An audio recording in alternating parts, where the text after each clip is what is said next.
Welcome students.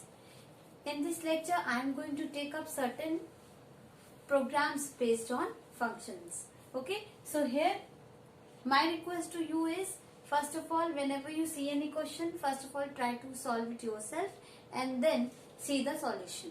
Clear?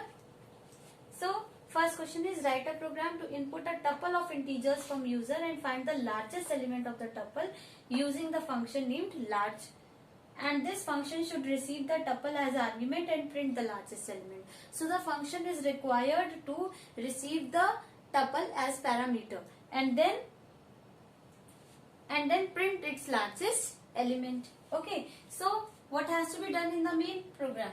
First of all, you take input of a tuple of integers from user, okay, and then pass this tuple to the large function and it will be received in T. Now suppose I take a tuple as 50, 80, 30, 100. Okay. Suppose I take 180, 100. Suppose this is my list. This is my tuple. Okay. So first of all, M will store 50. M में 50 आएगा because I am storing T0 in M. Then what will happen? I will get one value from T.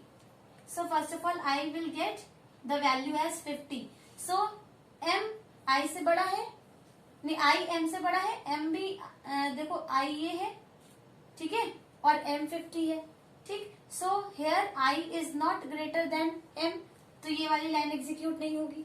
Then again you will be going back to the program. ये वाली line loop से बाहर है, ठीक है. तो यहाँ देखिए क्या हो रहा है, यहाँ पे आप आओगे, फिर 180 will be assigned to I, तो I यहाँ होगा. लेकिन अब आप कंपेयर करेंगे I is greater then M, तो ऐसा है I है 180, M है 50, तो 180 is greater than 50. Then what will happen in this line, M को 180 मिल जाएगा, ठीक है. आफ्टर दिस I को 30 मिलेगा. देन 30 ग्रेटर देन 180, नो, तो ये काम नहीं होगा. फिर I आएगा इस पे 100 ग्रेटर देन 180, नो, तो फिर से ये काम नहीं होगा. अब की बार जब I आगे बढ़ेगा तो टपल फिनिश हो जाएगी, और जब टपल फिनिश हो गई तो आपके पास M में देखिए लार्जेस्ट एलिमेंट है इस टपल का, ठीक है. So I am printing largest element is M. Okay, so see function is receiving the tuple, finding the largest element, then printing, ठीक है. और उसके बाद program over. Let us take up the second question. Now see, write a program that uses a function named search_lm that receives a tuple and an element to be searched as parameters. Means the function has to receive a tuple and an element to be searched as parameters and then return its index if found. मतलब अगर मिल जाए तो आपको index return करनी है, और अगर ना मिले तो 0 रिटर्न करना है. और जब आप फंक्शन से ये चीज डिटर्मिन कर लेंगे कि फाउंड और not found, then you have to print an appropriate message for the end user whether the number was found, whether the element was found और not found. Okay, so here is the program. See, first of all, in the main program, I am taking input of a tuple from user, and this tuple can have any kind of element. Okay, that is why I am taking input of the tuple using eval function, because eval function will identify it as a tuple and then assign it to X. Okay, so but remember that when you are giving input of this tuple, then it has to be in the proper tuple format like this. Okay, suppose I take this input, so I have to give the input in this way only, and I give the input in this way, then input function will apply a single quote over it, and then eval will identify it as a tuple and assign it to X. Okay, उसके बाद हमने element to be searched मांगा, उसको भी मैंने input मांगा eval से, क्योंकि this is not only a tuple of integers, ठीक है. तो यूजर मुझे कोई भी एलिमेंट सर्च करने को दे सकता है, तो वो जो भी एलिमेंट देता है, सपोज ने स्ट्रिंग दिया तो इवैल उसको स्ट्रिंग के फॉर्म में आइडेंटिफाई कर लेगा. अगर आपने उसको फ्लोट वैल्यू दी तो फिर उसको फ्लोट के फॉर्म में कन्वर्ट करके एस को देगा. So what ever value you give, S will be according to that value. ठीक है. Now search lm function में हमने tuple और element to be searched दोनों को भेजा and they are received in T and E respectively. So T is the tuple and E is the element to be searched. ठीक है. यहाँ पे इन दोनों पॉइंट को क्लियर रखना कि इसका इनपुट इवैल से इसलिए लिया क्योंकि इवैल इसके एलिमेंट्स को पहचान जाएगा. अगर आपने इंटीजर दिया तो एस को वो इंटीजर वेरिएबल बनाएगा, अगर आपने फ्लोट वैल्यू दी तो उसको फ्लोट बनाएगा, स्ट्रिंग दी तो स्ट्रिंग बनाएगा. तो इसके हिसाब से हमने इवैल से इसका इनपुट लिया. ना S is being received in E, so E is the element to be search. अब हम क्या करेंगे, I have to remember that I have to return the index number of the element if it is found. तो यहाँ पे हम loop में elements ना असाइन करा के इंडेक्सेस असाइन करवा रहे हैं. Because I have to return the index, so as soon as I find it I will return this i. Okay, so यहाँ पे देखिए क्या किया है, टपल लिया है. सो टपल की लेंथ के हिसाब से हम चलाएंगे. Suppose this is my tuple that I give input, so length will be 4, so it will run for 1 0 1 2 and 3 because it goes from 0 to 1 less than the length less than the value you pass in the range function. So ये 0 से 3 तक जाएगा. सबसे पहले I को मिलेगा 0, so T0 will be compared with E. Suppose we are searching for 3.6. ठीक है, हम 3.6 के लिए सर्च कर रहे हैं. So Ti मतलब this one is 15 and 15 is not equivalent to 3.6, तो यहाँ पे आपका ये फॉल्स हो जाएगा. और एक चीज इस कोड में याद रखो कि ये जो मैंने एल्स लिखा है वो लूप का एल्स है, वो इफ का एल्स नहीं है.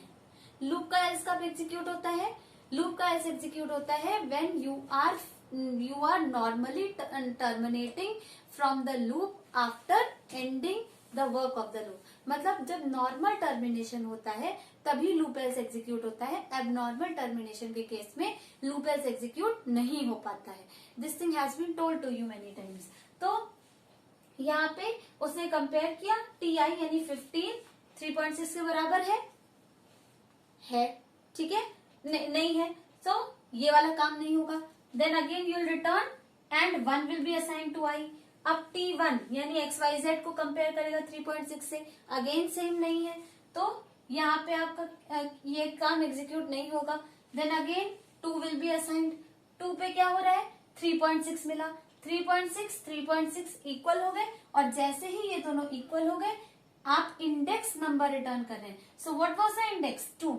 So 2 is instantly getting returned. और आपको मालूम है as soon as the function executes return statement, control तुरंत वहां वापस चला जाता है जहां से इस फंक्शन को कॉल किया गया था. And since it is returning with some value, so it will return to the statement of the call statement. ठीक है, तो it will instantly take 2 and reach where, it will reach here. और इस वाली value को वो 2 P में store कर देगा, इसको रिप्लेस कर देगा 2 से, because 2 is the return value and it will be assign to P. अब फिर P कंपेयर होगा, अगर P 0 है तो आप कह दीजिए नॉट फाउंड, क्योंकि 0 रिटर्न होना है जिस केस में नहीं मिलता है. So not found. एंड अगर ऐसा नहीं है तो it is found that index number P, so P is having 2, तो ये आ जाएगा. अब मान लीजिए हम suppose I was searching for 13.6, तो उस केस में क्या होगा, इससे कंपेयर किया नहीं बराबर है, इससे किया नॉट इक्वल, इससे किया नॉट इक्वल, इससे किया नॉट इक्वल. तो अब आप लूप से नॉर्मली टर्मिनेट होंगे. 3 का काम करने के बाद you will normally terminate, and when you normally terminate where you reach to the loop else. ठीक है, लूप एल्स करोगे तो रिटर्न 0 होगा, ये तुरंत आपको वापस ले जाएगा. और कहाँ ले जाएगा, इसी लाइन पे ले जाएगा, but this time you are returning with value 0. ठीक है, तो आपकी बार P को क्या असाइन होगा, 0 असाइन होगा. तो when you compare P equal to 0, it will become true and it will write it is not found. ठीक है, तो दोनों ही सिचुएशन आपको हैंडल करनी है. And keep in mind this point, आप लोग अक्सर इफ के साथ एल्स लगाते हैं, लूप एल्स नहीं लगाते, उससे लॉजिक बिल्कुल बदल जाता है. Then the third question is write a function. Now this time you are not asked to write the program, you are asked to write a function. So in such a question you have to simply write the function definition and nothing, and do not write the main program. But here, for the sake of understanding, I will write the main program also, so that you may understand the flow of the program. But if asked in the question, then you have to simply define the function definition. So sort lm is the function that receives a list of integers as parameters and sorts the element of the list in descending order using bubble sort technique. Now you must be remembering what is bubble sort technique. If not, then you can refer to the video in which bubble sort technique is used and sorting techniques are used. So here you see, you have to sort it in descending order using using bubble sort technique, and then print the sorted list. So see, here is the code. In this code, first of all, this main program line will be executed.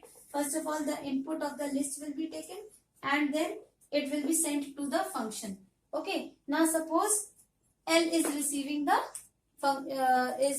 receiving the list. Then first of all I am taking out the length of the list because I have to run a loop. Okay. And if you remember the working of bubble sort, what happens? You run a loop from 0 to the length. So it goes from 0 to 1 less than length. And then what happens? You run another loop which goes from 0 to s minus 1 minus I. Okay. And then you compare the adjacent elements, and if they are not in your required order, then you swap them. So here I have to sort it in descending order. So that is why I am checking if Lj is less than Lj plus 1, then I have to swap them. So swapping is done over here. So this process will continue till the entire list gets sorted in descending order, and then after coming out of the outer loop, see the alignment goes with the outer loop. So it is a part of the function body, not part of the loop. Okay. So you just print the list in descending order and you get your answer. Here is another example, question number 4. See, write a function. Again you have to define a function, not the whole program. That named swap lm that receives a list as parameter and swaps its adjacent elements and forms a new list. Okay, and it does not form the new list, it swaps the elements of the input list only. Okay, and then consider the size of the list to be even. Okay, so here suppose I take this list and size of the list has to be even. So what I have to actually do, I have to swap 0 and 1, then I have to swap 2 and 3. Means element at index 2 and 3, then I have to swap elements at indexes 4 and 5. Okay, so how will you do it? See, first of all I have taken input of the list from user, list of integers. Okay, and then I am sending it to the function. Now here list of integers is not necessary, you can swap any kind of list using this. Okay, so range 0 to length, and the step is 2. So what will happen? Length of the list will be, in this case, 6. So it will go from 0 to 6 at the step of 2. So what all will be generated? 0, 2 and 4. Only three values will come. And then see what I am swapping. 0 with 1, because if I is 0, then I plus 1 will be 1. So L0 and L1 are getting swapped. So what will happen? 9 will come at this place, 5 will come at this place. Then next time I will be allotted 2.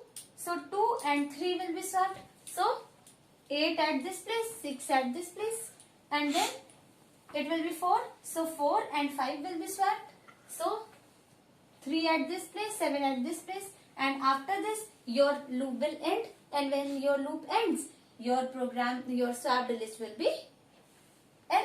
So you are making change in the actual list only, and list is mutable, you know. Okay, so this is how we print the swapped list. Then the next question is, write a function that receives a sentence as parameter and counts the number of palindromic words present in it and returns the count. Now what is a palindromic word? A word whose reverse is equal to the actual word itself. Okay, so I have to count the number of palindromic words present in it. For example, suppose I take this sentence, means if I give this sentence as the input, then what will happen? First of all, the word my will be tested for palindrome, then dad, then is, then Nitin, and it will give me the output as 2 because it has 2 palindromic words. So this has to be done in the program. So see what I have done. First of all, I have taken input of a sentence from user and stored it in T, and then I am sending this sentence T to the variable S. Okay, and since I know that my function is going to return me the number of palindromic words present in it, so I am receiving that value in P. So P is received in S, and then see what I am doing in this line.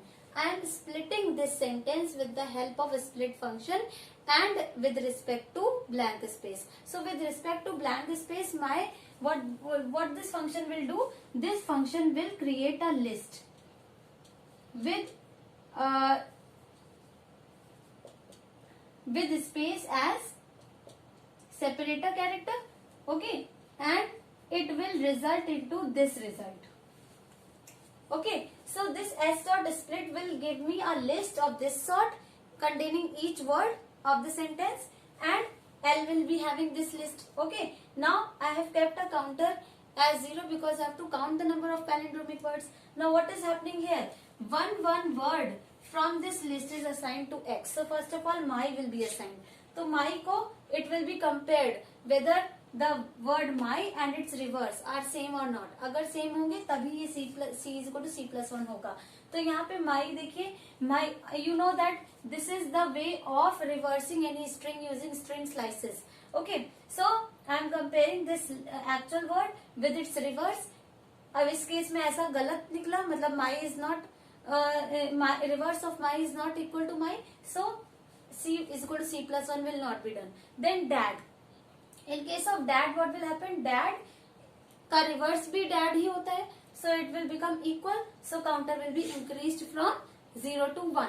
Then is आएगा, is के लिए ऐसा possible नहीं है, मतलब is का reverse is not equal to is, तो इसलिए counter नहीं बढ़ेगा. फिर Nitin. Nitin is again a word whose reverse is also Nitin. So C is equal to C+1 will be done. So twice your counter C has been increased depending upon what sentence you give. Okay, it may have none of the palindromic words also. In that case, C will remain 0. It is in the beginning 0. तो ये बाद में भी 0 रह जाएगा. Whatever is the value of C, it is being returned. And see the alignment of return statement. It is not inside the body of for loop. ये function की body में है, for loop के अंदर नहीं है. ठीक है? So it is returning C. C will get replaced. C will replace this function call statement and it will be received in P. So the number of palindromic words is P.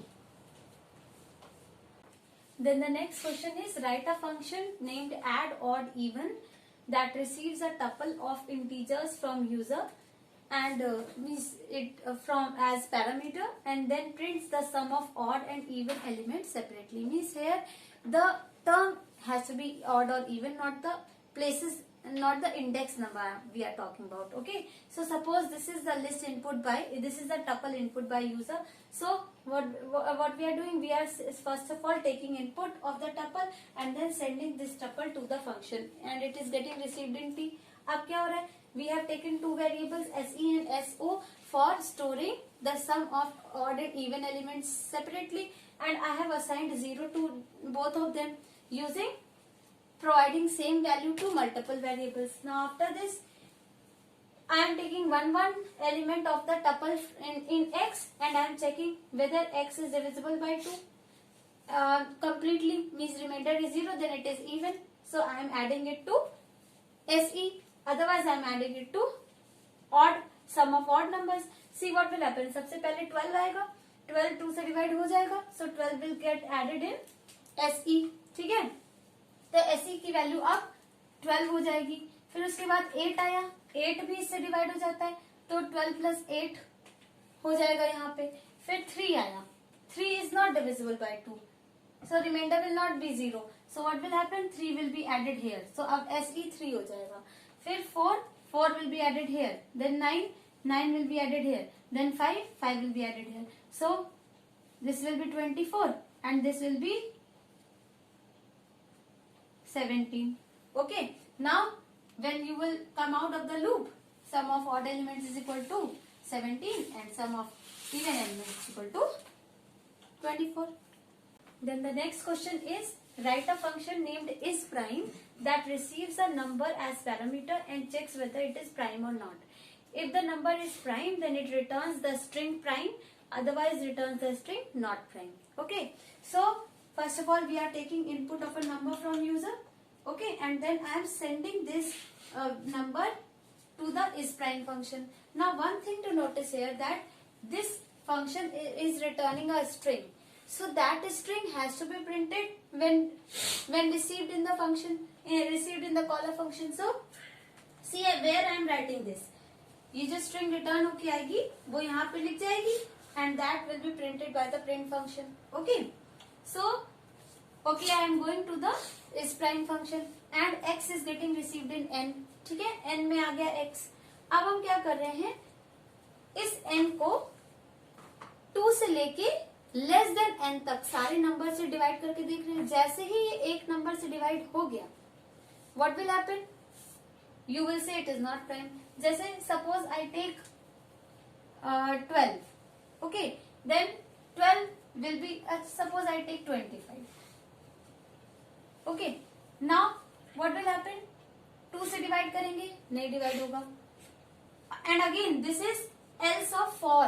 For का loop else है ये, if का else नहीं है. ठीक है, तो 25 को 2 से डिवाइड किया, नहीं हुआ, कोई बात नहीं. फिर से नेक्स्ट जाएंगे, नेक्स्ट विल बी 3 से डिवाइड किया, नहीं हुआ. फिर 4 से डिवाइड किया, नहीं हुआ. 5 से जैसे आएगा, 5 से ये डिवाइड हो जाएगा and instantly not prime will be return and not prime return होके आएगा और यहाँ पे प्रिंट हो जाएगा. सही है. Now suppose I take 13.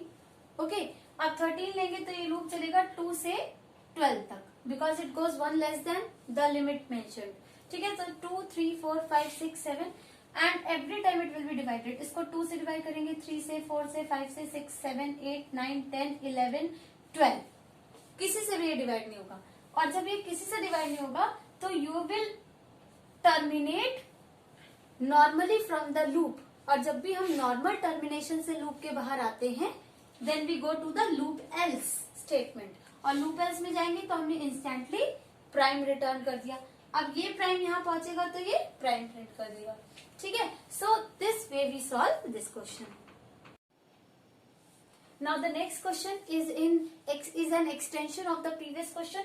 See here there is a function named gen prime which will receive two numbers and it will generate all the prime numbers between those two numbers, and we have to consider that the first number is less than the second number. ठीक है, तो इस बार हमें क्या करना है, हमें इन दोनों नंबर्स के बीच में, देखो दो नंबर हमने इनपुट लिए और वो x और y a और b में रिसीव हो गए. अब हमें a से b के बीच में सारे प्राइम नंबर प्रिंट करने हैं. ठीक है, सपोज रेंज मैंने ले ली 1 से 13, तो 1 से 13 तक के सारे प्राइम नंबर हमें प्रिंट करने हैं.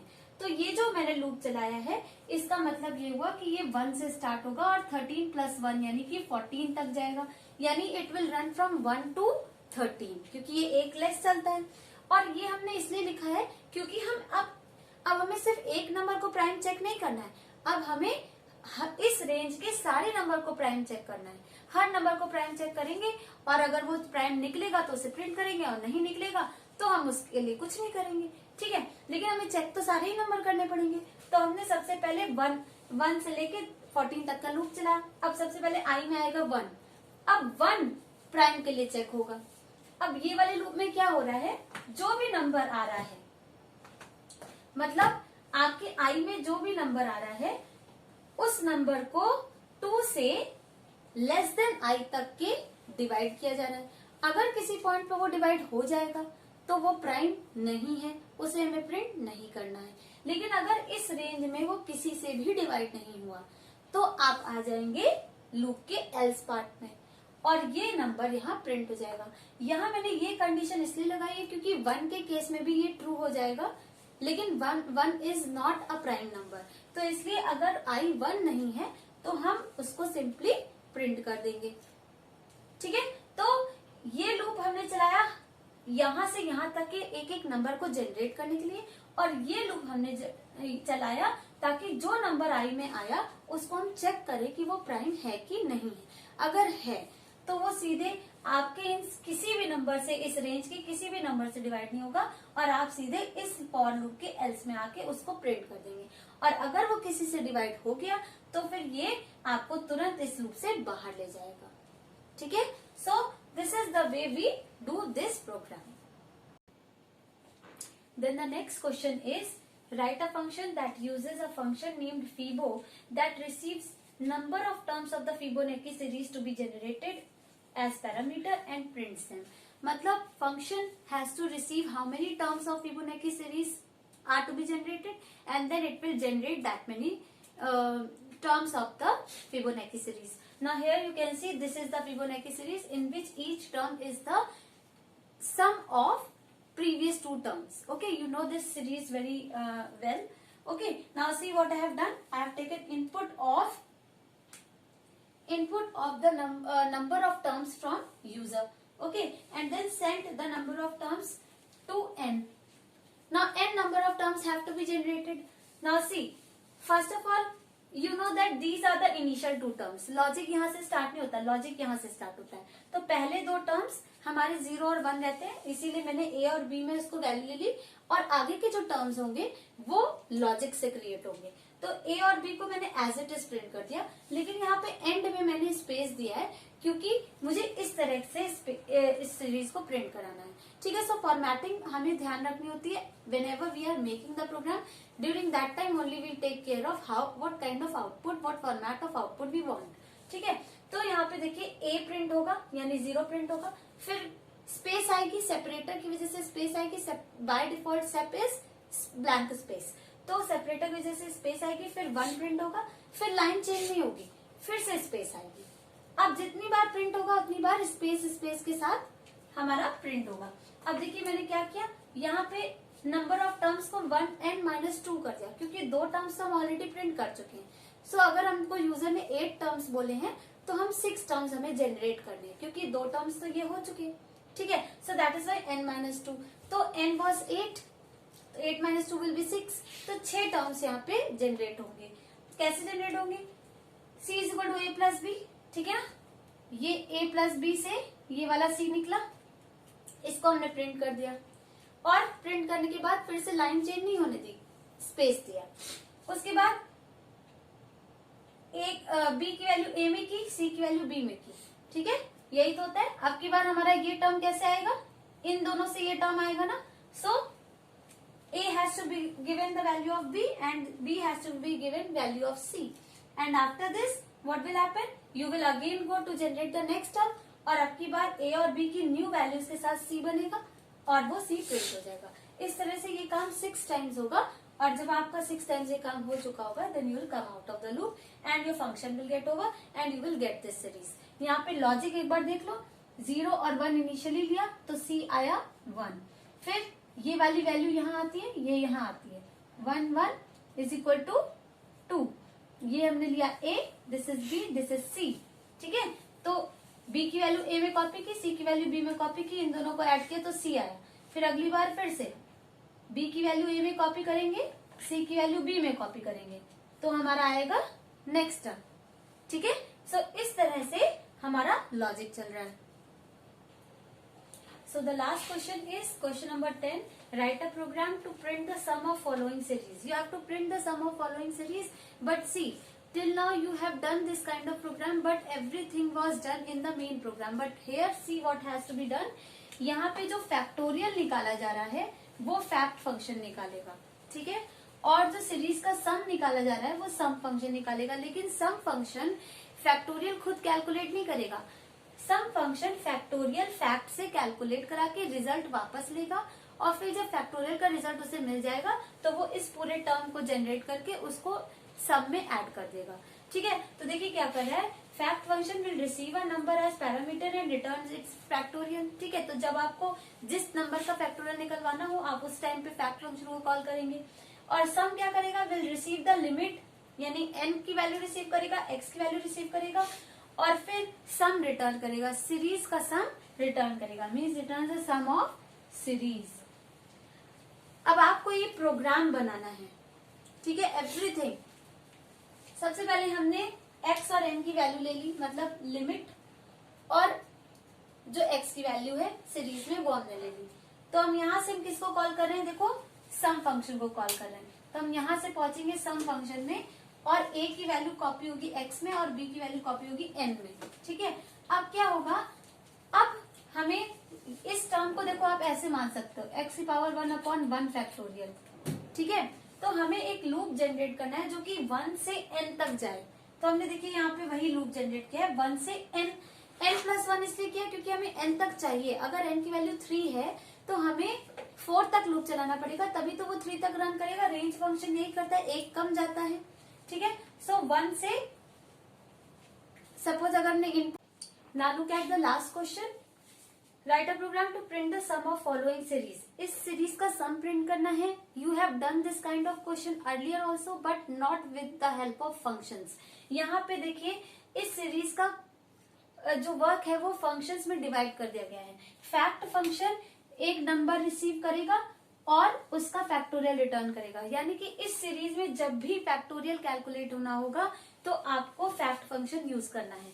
दूसरा फंक्शन है सम फंक्शन, जो कि x और n की वैल्यू रिसीव करेगा और सारे टर्म्स को जनरेट करा के ऐड करके सम को रिटर्न करेगा। अब देखिए ये काम कैसे होना है, you have to use these two functions to generate the sum of this series, ठीक है। तो सबसे पहले हमने x और n यानी लिमिट और x की वैल्यू यूजर से ले ली और सम फंक्शन में उसको पास कर दिया। तो x is receiving the value of x and n is receiving the limit, ठीक है। तो अब हम देखिए क्या कर रहे हैं, अगर इस सीरीज को सही से इंटरप्रेट करो तो इट इज लाइक दिस, ठीक है। तो x की वैल्यू नहीं, ये एक हमें लूप चलाना पड़ेगा 1 से लेके n तक का, ठीक है। मान लो हमने n की वैल्यू 3 ले ली तो 1 से लेके 3 तक का एक लूप चलना है। लेकिन अगर हमने यहाँ पे 1 से लेके n कर दिया तो ये 3 के लिए काम नहीं करेगा, इसलिए हमने यहाँ पे n+1 किया है। तो अगर हम यहाँ पे n की वैल्यू 3 है तो ये 3+1 यानी 4, यानी ये 1 से 4 जाएगा और 1 से 4 यानी 1 2 3 के लिए काम करेगा, ठीक है। अब सबसे पहले j की वैल्यू हो जाएगी 1, s की वैल्यू इनिशियली देखिए हमने क्या रखी है 0, ठीक है। 0 प्लस x की पावर 1, ठीक, अपॉन 1 फैक्टोरियल। देखिए j का फैक्टोरियल निकलवा रहे हैं, फैक्ट फंक्शन को जो भी मिलेगा वो उसका फैक्टोरियल निकालेगा, ठीक है। तो हमने फैक्ट में 1 भेजा और 1 का फैक्टोरियल हमें रिटर्न होके आया, जो कि यहाँ सब्स्टिट्यूट हो गया, यानी कि 1 फैक्टोरियल कैलकुलेट हुआ, यानी x raise to power 1 upon 1 factorial calculate होके s में जुड़ गया। अब नेक्स्ट टाइम j की वैल्यू हो जाएगी 2 हुई तो ये क्या होगा, इतना तो सम में ऑलरेडी है, x की पावर 2 अपॉन 2 फैक्टोरियल कैलकुलेट हो जाएगा, ये x की पावर 2 देगा और ये फैक्टोरियल 2 देगा।